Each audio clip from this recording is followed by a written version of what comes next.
Dude, I'm gonna make no money on this fucking fight card. I really do the UFC fuck me on this one. Getting pay-per-view points. I just got that. A question to keep in the back of your mind, guys. Did the UFC fumble the bag? Did they drop the ball by investing too much in the other Sean, that being Sean O'Malley instead of Sean Strickland? We'll talk about that in a bit, but you could tell Strickland is frustrated with them, and you'll see why here. Well, these are prelims still, right?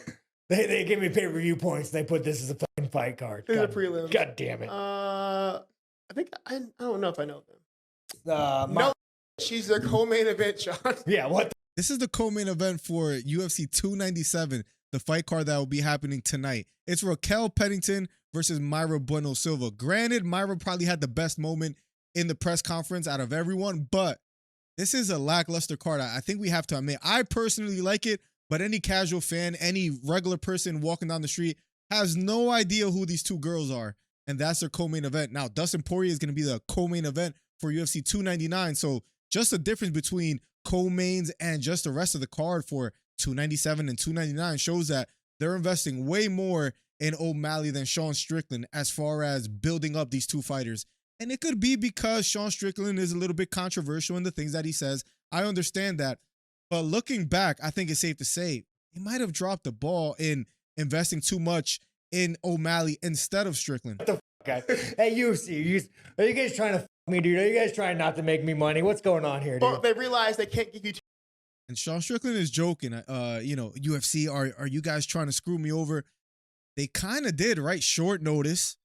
This is the co-main event, that being Raquel Pennington, Mayra Bueno Silva. Arnold Allen versus Evloev is a good fight, but nonetheless, they're not doing any favors if they're trying to sell pay-per-views and the rest of the card is somewhat of a flop. Too much money and too much power too quickly. So, like, you already kind of failed with the lead up and the fighting in the crowd. Funny enough, she's in the crowd at the fight. She's at the press conference, and she's like flipping me off, and I'm like, God, dude, is it my shirt? Is it because I said you should be in the kitchen? Like, and maybe that's a little bit of it. What if Sean Strickland is a little bit too controversial for the UFC and they kind of see the writing on the wall, the bad press that he's getting, but he's also getting a lot of supporters as well too. If you look at my last two previous videos, a lot of support for Sean Strickland. So he is polarizing. He is, I guess you could say, a little bit divisive, but a lot of people agree with the things that he says.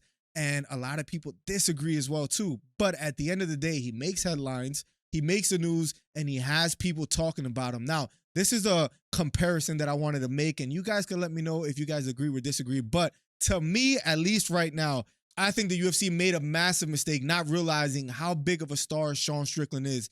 Because if they could go back to the drawing board, see all the news and all the headlines that he's making, he would have been better off being the main event for 299 instead of Sean O'Malley. And I know there was time frames and O'Malley was coming off a fight, so was Sean Strickland. So I'm sure as far as scheduling, it could have been a little bit of that. But right now, let's be honest, in front of a camera, behind the scenes, you can argue O'Malley's fighting style is more entertaining than Strickland. I 100% agree.